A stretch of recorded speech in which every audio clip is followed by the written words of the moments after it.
Good day, dear students. Today we will speak about the principles of language learning and teaching, IDs, PLLT.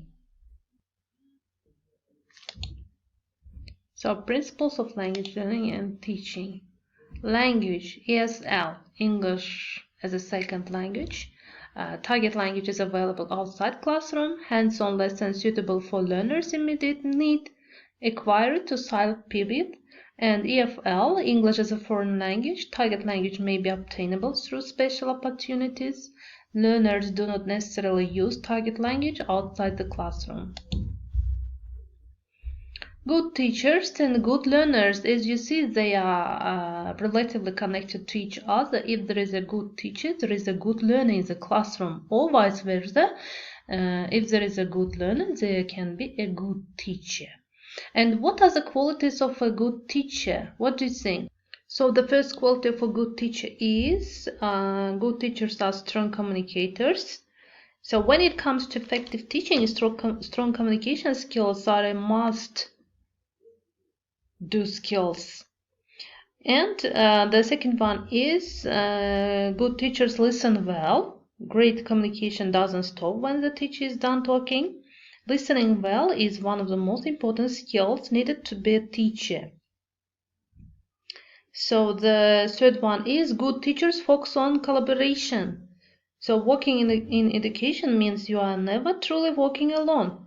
From professionals and teaching assistants to other classroom teachers and school leaders, working as a teacher often means working effectively in a group. The key to success in this kind of environment is the ability to collaborate. So the fourth one is good teachers are adaptable. Effective teachers need to be able to work in a constantly evolving environment and adjust their teaching methods based on the age of their students, the resources available, and changing curriculum, practices, and requirements. And the fifth one is good teachers are engaging. Being able to engage students with humor, creative lessons, and a strong classroom presence is an important part of what makes someone a good teacher. And the sixth one is good teachers show empathy. Another key to engaging students and improving their learning is to treat each student as an individual by being empathetic and understanding to what may be going on in their lives.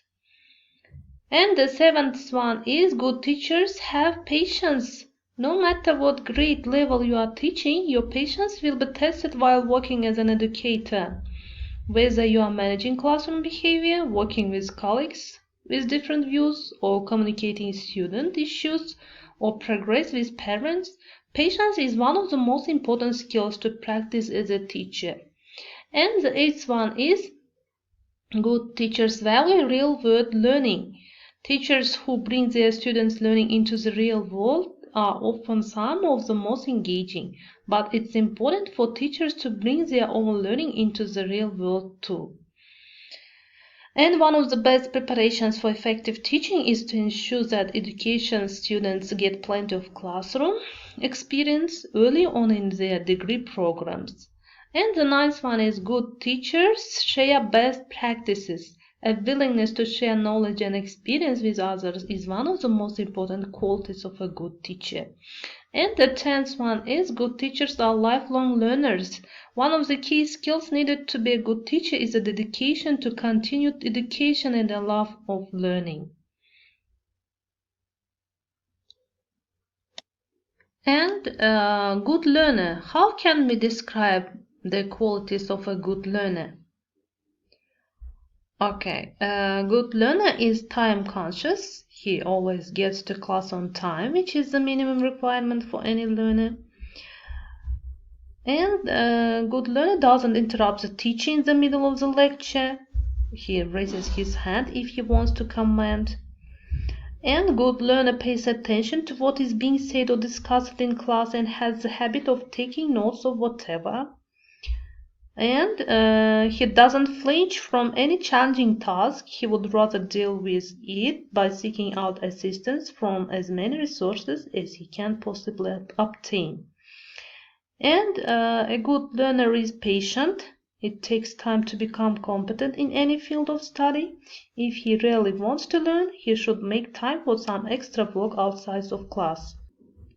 And a good learner is willing to practice. Learning requires a lot of practice of various kinds. No one can be 100% perfect, but he strives to be better through perfect practice. And a good learner is creative in his thinking. He doesn't copy or imitate what people do or produce. He invents and develops original ideas of his own. And of course, a good learner is goal-oriented. He has the ability to make plans and sets goals that are attainable to his own expectation and determines to follow them under no circumstances.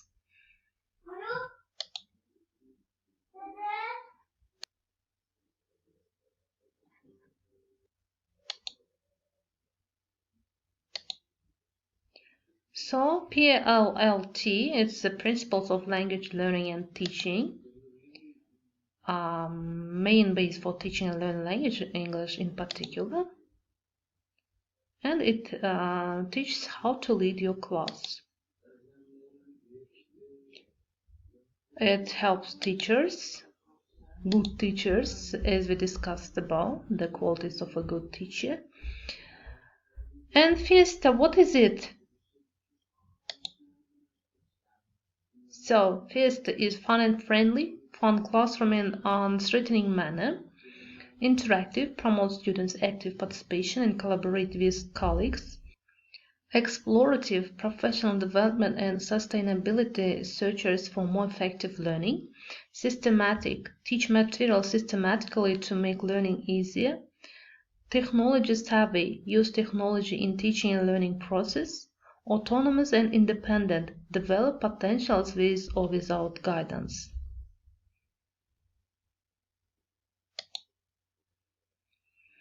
Teaching principles.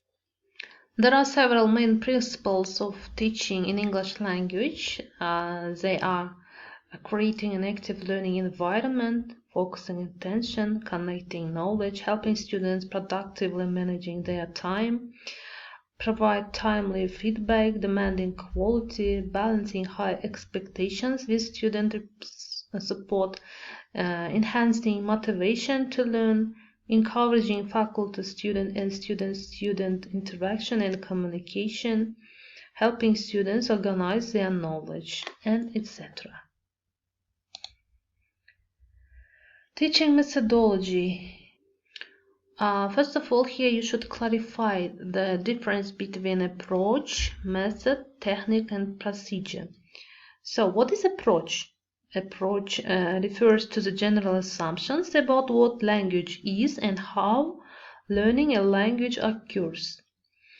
In other words, an approach to language teaching describes the nature of language, how knowledge of a language is acquired, and the conditions that promote language acquisition. And method. A method is a practical implementation of an approach. A theory is put into practice at the level of a method.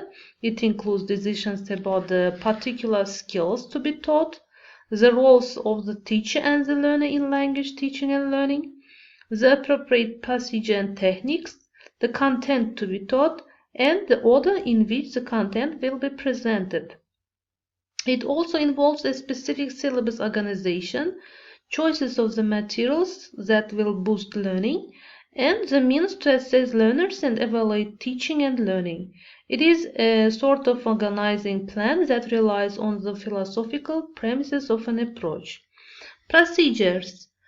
They are the step-by-step measures to execute a method. A common procedure is the grammar translation method. For example, is to start by explaining the grammar rules and exemplifying these rules through sentences that the students then had to translate into their mother tongue. According to Hammer, a procedure is smaller than a method and larger than a technique. And what is technique? Implementing a procedure necessitates certain practices and behaviors that operate in teaching a language according to a particular method. These practices and behaviors are the techniques that every procedure relies on. Techniques in this sense are part and parcel of procedures. They are the actual moment-to-moment classroom steps that lead to a specified outcome. Every procedure is realized through a series of techniques. They could take the form of an exercise or just any activity that you have to do to complete a task. For instance, when using videos, teachers often use a technique called silent viewing, which consists of playing the video without sound and asking students to figure out what the characters were saying.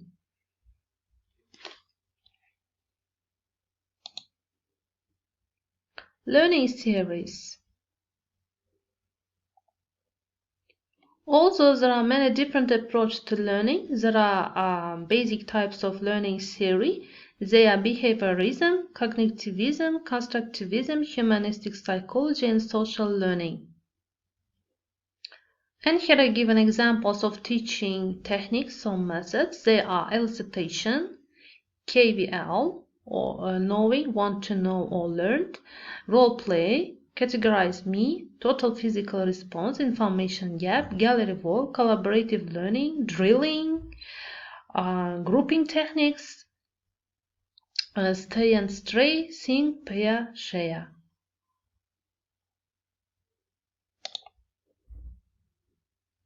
Learners. There can be different learners in the classroom. Some of them are quick learners and some of them are very slow learners. Who is a slow learner? A slow learner is a child or below average intelligence whose thinking skills have developed significantly more slowly than the norm for his age.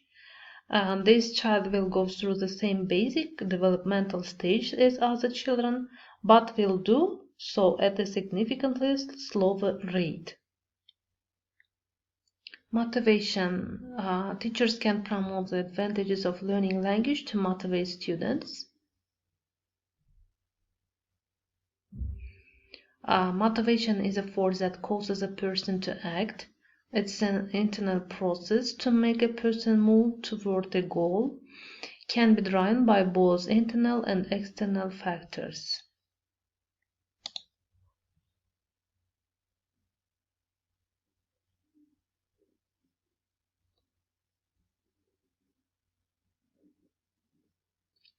Proficiency. Students' capacity for taking in, retaining new words, structures, and concepts is limited. Therefore, teachers can be model of the language, use simple vocabulary and structures, use authentic language and intonation. Learning styles. There are different learners in English language. Some of them are visual, some of them are auditory learners, some of them are kinesthetic learners. And the visual learners are the learners, those that need to see pictures and grasp to visualize. And auditory learners are those who need to hear the information.